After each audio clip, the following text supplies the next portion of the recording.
Yo, what it do, Ghost Nation? It's your boy Ghost Rider. Welcome back to another episode of Ghost Movies. Now, on this episode, I want to talk about Thor, Love and Thunder. I just saw it. I know I'm late to the party. I didn't see it opening night. I've been working. Sometimes it be like that. You got obligations, you got life, you got bills, you got whatever. I'm making that money. That's what it's all about. M.O.B. Like the great Tupac would say, M.O.B. Now, I'm going to give you my full review of this movie, man. I don't care what the reviews have said. I don't care what critics have said. Talk about this movie's too silly. These jokes are not that funny. Man, every joke in that movie hit me. And now, I'm going to tell y'all straight up, I'm biased as fuck because I am a diehard Thor fan. I love Thor from the Marvel Comics. Everything that has to do with Thor, everything that has to do with Vikings, Valhalla, Asgard, I am on board with Thor, man. I love Thor Odinson, and I love this movie so fucking much. Now, first, I'm so happy that Natalie Portman came back because a lot of people were talking about the MCU. Oh, Natalie Portman and Thor, it doesn't work. It seems forced. This movie right here shows why Thor, Love and Thunder, their romantic interest, it hits, and it hits hard. When now they showed, just like in the comic books, Dr. Jane Foster has stage 4 cancer, man. And some reason, somehow she tried to go, she did the chemo, she did all of the therapy sessions, and nothing was fucking working. So she's like, okay, let me just pick up a book in my laboratory. Let me see what's going on. So she picks up a freaking Vikings Asgardian book talking about Mjolnir. That gives you great stamina. That gives you great health. It keeps you in good condition. So she, instead of seeing science and medicine to help her, she decided to go with space Viking magic. That's exactly what she called it in the movie. And I fucking love that term, space Viking magic. Because Thor is always in the galaxy. He's always in the freaking space. He's always going from realm to realm and everything like that. So he is a space Viking, literally. Especially being with the Guardians of the Galaxy all this time. From Endgame till now, Thor has just been traveling, going from galaxy to galaxy, guarding the galaxy with the Guardians of the Galaxy. And I fucking loved it. And I love this story so much because every time Jane, when she finally gets that power of Thor, she's been Mighty Thor for about a month in this movie. A month and a half, just trying to catch up, work on her powers, work on her entries, work on her catchphrases, all that good shit. Now, every time she uses the hammer, she gets sick. She gets worse. I'm talking about she gets so sick every time. Every freaking time she uses it, she gets worse. And it's crazy because that hammer is supposed to rejuvenate you. It's supposed to give you life. It's supposed to give you meaning. It's supposed to give you sustenance. And she wasn't getting it. She was getting weaker and weaker every time. And you could see it. Every time she'll do a superhero landing or she uses the thunder from the hammer, she gets weaker by wielding that thing. But the hammer keeps calling to her. Oh, I've always loved this love interest since Thor 1, the first Thor movie till now. I've always loved this love interest. And to see how much Thor would sacrifice for her, to see them they had a video montage of them dating and living together in the same, apartment or whatever and trying to make it work. And you see the separation after a while. You see that they were guarded. They stopped loving each other and one would leave all the time. Jane would be successful writing books and winning Pulitzers or whatever you call it. She's winning, novels after novels, magazine after magazine. She just focused in her work. Thor is always getting summoned by Heimdall. Heimdall, open the Bifrost. I gotta go. Time to save this realm. Time to save that realm. Going from Midgard to Asgard, back again, back and forth. We see the separation between the two, and I love that, man. They hit it. Taika Waititi hit it home with this. He hit it home with it, man. And not only do I love Thor as my favorite superhero of all time, but I just love Natalie Portman, man. I go back to Natalie Portman with the prequels, the Star Wars movies. And then we get Natalie Portman in V for Vendetta. And she did Black Swan. And she did Jackie. She played John F. Kennedy's wife. I mean, dude, the list goes on. She's an Oscar winner. She's from Long Island. She's from New York, the place that I grew up. This is my home. I'm on Long Island right now. And I just support her, man. She's a great actress. She's in my top 5 favorite female actresses of all time in Hollywood, whatever. I love this. And her acting was on point. Besides talking about the relationship and everything, when Jane died, man, when she died at the end and she goes into Valhalla, that was the same death that Odin, the Allfather, that was the same type of death, man. And a tear came down my eye, bro. I am not kidding you. A tear came down my eye just to see that, dog. It hit me so hard. I fucking love Natalie Portman, man. And when she finally showed up in Eternia to fight freaking Gore the God Butcher and help out Thor, she wasn't supposed to wield that weapon. She was in the hospital, in Asgardian hospital, New Asgard. She was in the infirmary trying to get better. Thor said, I'll take him out. I'll save these kids and I'll come back for you. Man, that hit me so hard, man. I already talked about 5 minutes already about this relationship. When she died, man, that shit hit me, man. That shit fucking hit me. Now we see the post-credit scene. She's in Valhalla and she was greeted by Heimdall because Heimdall sees everything. So he sees everybody who enters Valhalla. Who fucking knew that Heimdall had a son?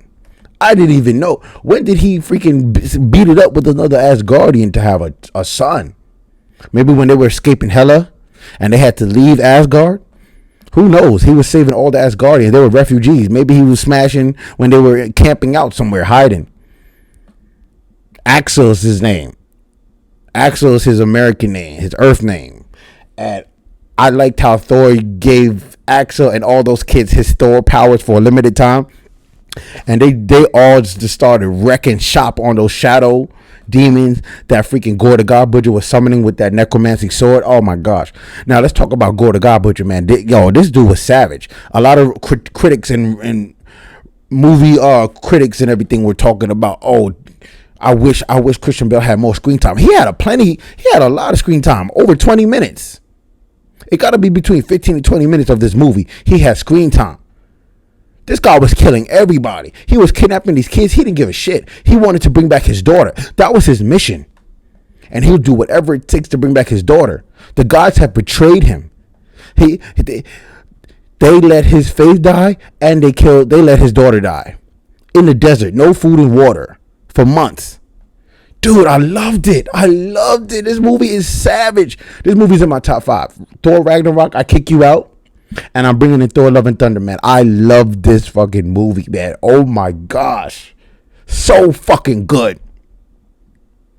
And Korg. Who knew Korg when he gets freaking killed by Zeus? Spoiler alert, Zeus is in this movie. Russell Crowe doing his thing. I love that accent.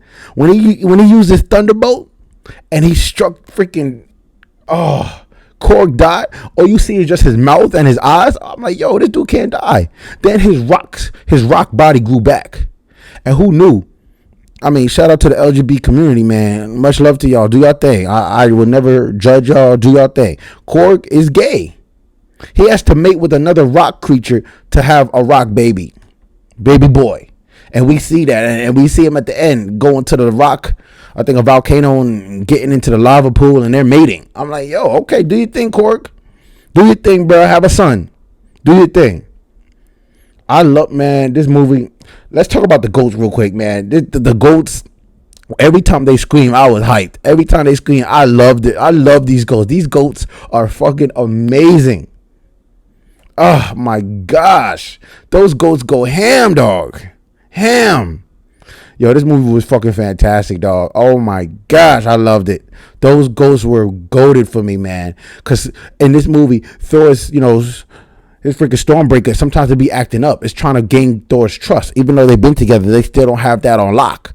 So he needs that trust. So sometimes he can't open the Bifrost, or sometimes it flings him back to where he just try to get into the Bifrost. It'll fling him back.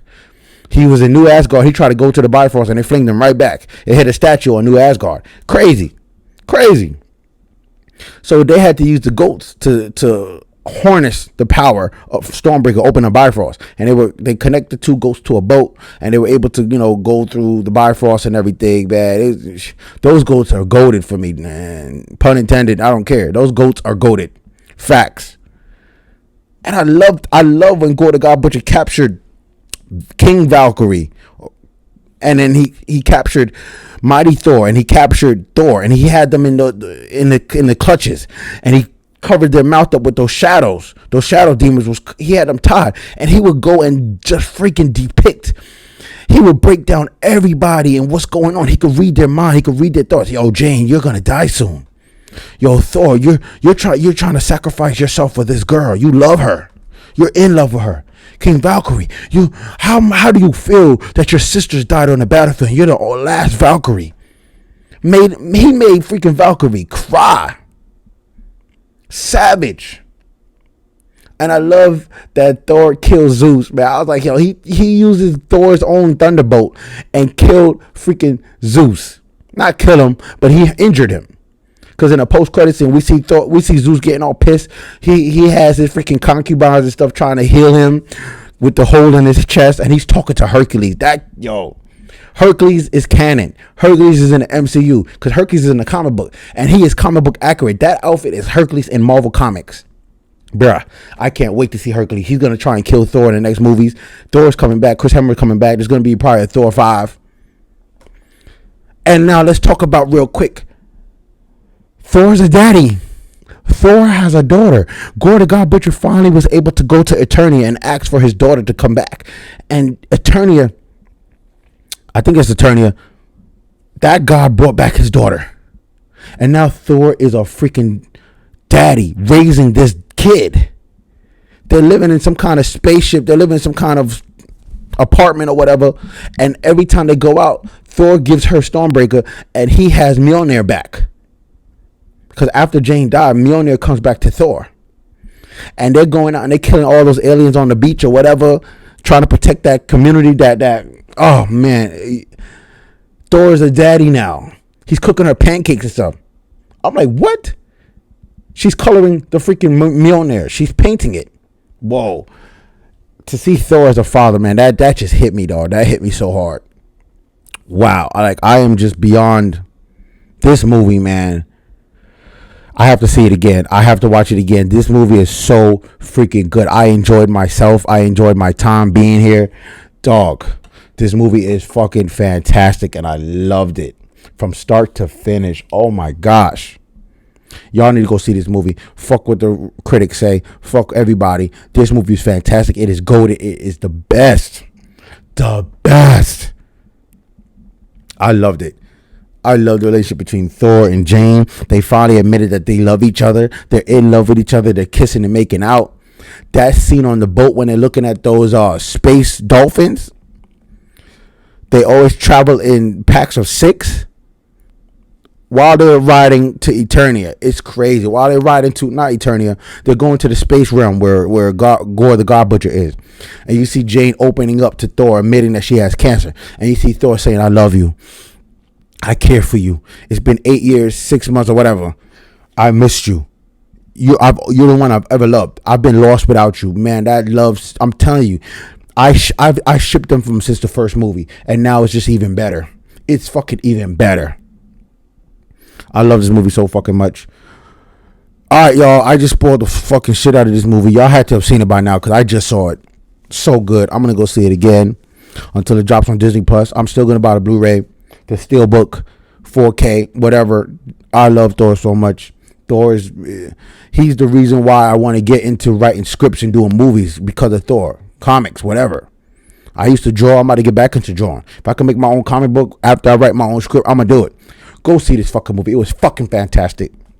All right, Ghost Nation, leave your comments in the comment section below. Let me know your thoughts on this movie. How did y'all feel about this movie? Because I think it's fucking fantastic. Fucking fantastic. I have to say that again. Fucking fantastic. All right, I'm about to get up out of here. Like this video. Also, subscribe to my channel for the latest and greatest videos that I drop on YouTube. If it's something that I love, I'm going to talk about it. If it's something I'm passionate about, I'm going to talk about it. Look out in the upcoming months for House of the Dragon. That's coming out soon. I can't wait for that. I'm gonna do a video every time an episode drops. I'm getting excited for Game of Thrones again. I love Game of Thrones. It's my number one favorite TV series of all time. I know that's a video for another time. I want to talk about Thor, but go just hit that post notification bell for your boy because these videos are coming. All right, I'm gonna get up out of here. Until next time, I'll catch y'all on the next video. Ghost Rider out.